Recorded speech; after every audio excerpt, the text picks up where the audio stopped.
Good morning. It is the 4th of November, and this is the Monday Report. This one's going to be a little bit different than the other ones. We're going to be talking pretty much only about voting because tomorrow is Election Day in Kentucky, and there's some important things that I want to cover. But as always, we will start with our mission and vision of our school. The vision of the Marion C Moore schools. We build a school where students want to be, adults want to work, and the community is proud to have their children attend.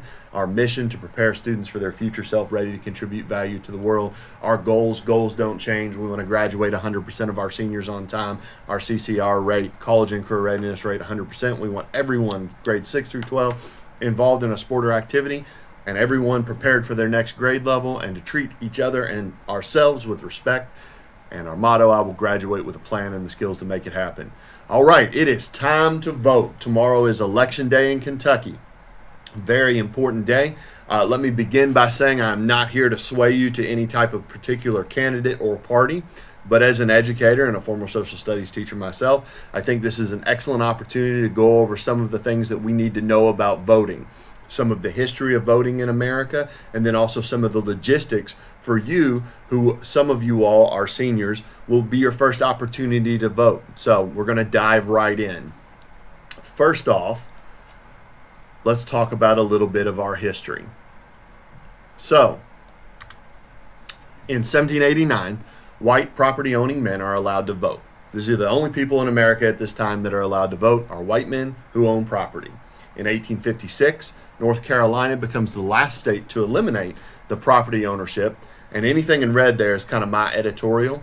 So FYI at this point, still the only people that can vote are white men. However, the property requirement is gone. By 1868, the 14th Amendment of the Constitution grants citizenship to African American folks. FYI, they still can't vote at this point. In 1869, the 15th Amendment of the Constitution is ratified, which allows all male citizens, regardless of race, color, or previous condition of servitude, the right to vote. So white men and black men at this point can vote in America. Women still cannot. In 1872, Susan B. Anthony and Sojourner Truth, two activists and famous Americans, are arrested for attempting to vote. Their crime? They are women. In 1919, the 19th Amendment of the Constitution allows the right to vote for all citizens regardless of gender. FYI, women have only been, at this point in America, in 2019, have only been allowed to vote for 100 years. And when women's suffrage was passed, it still wasn't every woman. So I need you to kind of think about that in perspective of the history of our country. Women have only been illegally allowed to vote for the last 100 years, and it wasn't even all women. The exception to that was, I believe, Wyoming, or maybe it was Wisconsin, which had passed the opportunity for women to vote earlier than that. But this is a relatively new thing in terms of history. It's only 100 years. So, in 1924, the Indian Citizenship Act passed, giving Native Americans full citizenship. This doesn't mean that they suddenly magically get to vote, though, because they are still disenfranchised, often at the polls. By 1960, the Civil Rights Act of 1960 made state voter records mandatory and authorizes the Department of Justice at the federal level to investigate voter data for civil rights issues. FYI, although black male citizens were given the right to vote in 1869, 91 years later, both male and female black citizens in America still face significant barriers to actually voting, which is what required the Civil Acts right of 1960. In 1964, the 24th Amendment of the Constitution outlaws poll taxes. Now, what is a poll tax? A poll tax means I show up to vote, and there's some sort of monetary fee to vote. 24th Amendment said, no, you can't charge people to vote. It is a right as a citizen. The Civil Rights Act of 1964 outlaws discrimination based on race, color, religion, sex, or national origin. When we talk about perspective, one perspective that I want you to keep in mind is the 1964 Civil Rights Act was 55 years ago. 55 years ago, we had to pass a law that said we can't discriminate voting based off of race, sexual origin, national identity, any of those things. It was only 55 years ago. It's interesting when you think about that in terms of our history. In 1965, despite passing the Civil Rights Act of 1964 and the 24th Amendment, black Americans are still denied the right to vote. Research the March from Selma to Montgomery. The There's various movies and documentaries out there about that. Very interesting time. And it wasn't that long ago, and there are still folks alive who participated in that. In 1965 as well, the Voting Rights Act of 1965 becomes law. This prohibits any election practice that denies the right to vote to citizens based on race. Now, one would think that was part of the Civil Rights Act of 1964, but this provides for more oversight for municipalities and places in the nation that have had histories of election abuses, and it provides more oversight from the federal government. In 1971, the 26th Amendment of the Constitution is established, which extends voting to all citizens 18 or older.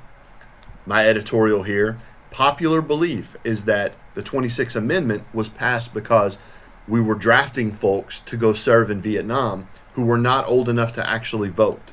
At the time, 21 was the age of voting, and it was lowered to 18. In 1990, the Americans with Disabilities Act requires services and accommodations to ensure individuals with disabilities can vote. By 2016, there are still barriers in place that exist for voters, especially voters of color or voters that come from a lower socioeconomic status. This manifests as strict voter identification requirements, rollbacks on early voting, and less access to polls. And what you'll see is there has been a lot of court cases and a lot of challenges from many groups, primarily the American Civil Liberties Union, on these practices that significantly impact folks from having the opportunity to vote. In America, as it stands now, if you are 18 or older, you are guaranteed the right to vote as a citizen. And there are a lot of things that sometimes can stand as a barrier to that, but there are checks and balances for it. It is not a perfect system. And as I discussed in the history of voting, it is an imperfect system that continues to evolve. So let's talk about some of the logistics for tomorrow on Election Day. So tomorrow, November 5th, is Election Day. In Kentucky, on the ballot, we're going to be voting for governor, secretary of state, attorney general, auditor, treasurer, and the Commission of Agriculture. This ballot here is the official ballot. It's a sample ballot. Pull it off the election website. At the top, if you check straight party, that means you would only vote for the Republicans, or only vote for the Democrats, or only vote for Libertarians. However, if you go down ballot, you complete the oval, and you would pick whoever it is you wanted to pick. I would encourage you to look at all of these candidates: Governor Bevin, his challenger Beshear, and challenger Hicks. Learn about them and decide for you who would be the best person to vote for that represents your values and beliefs. And then you go down ballot and you do the same thing. Become well informed of what each one of these offices does: the governor, the secretary of state, our attorney general, auditor, treasurer, and the commissioner of agriculture. Now, if you want to vote, which you should tomorrow, where do you go to vote? Two ways to find that out. Go to the jeffersoncountyclerk.org, where do I vote? Or just Google, where do I vote in Louisville? And it'll figure it out for you. Does it cost money to vote? No, it does not. It is literally against the law. If you'll remember back from the brief history, a poll tax, that is illegal at the federal level. Do you need ID? In Kentucky, you do. You need one of these. You need a driver's license, a credit card, a social security card, a personal acquaintance of the election officer, or other ID bearing your picture and signature, any government-issued ID, any state-issued ID. So you can pick any one of those. What time are the polls open? The polls are open from 6 a.m. to 6 p.m. Now, what if you're working all day from 6 a.m. to 6 p.m.?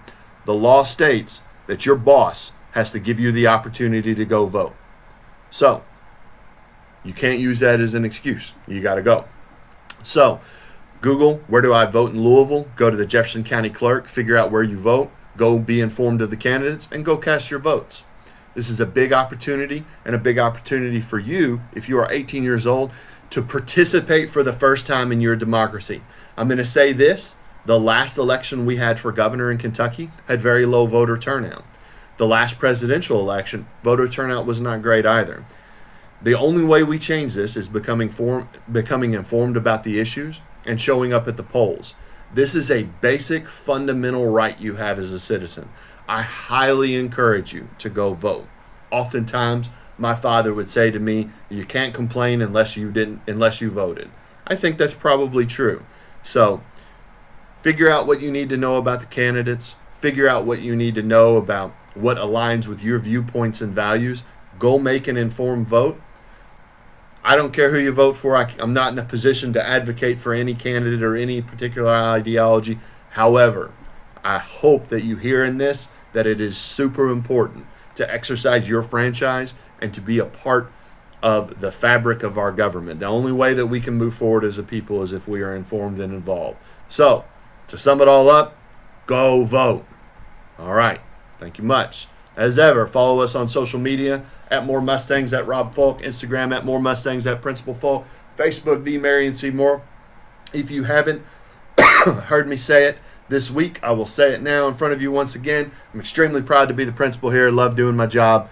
I hope you all enjoy your time here at Moore. I hope it is well spent. And last but not least, I will reiterate it one more time. Go vote.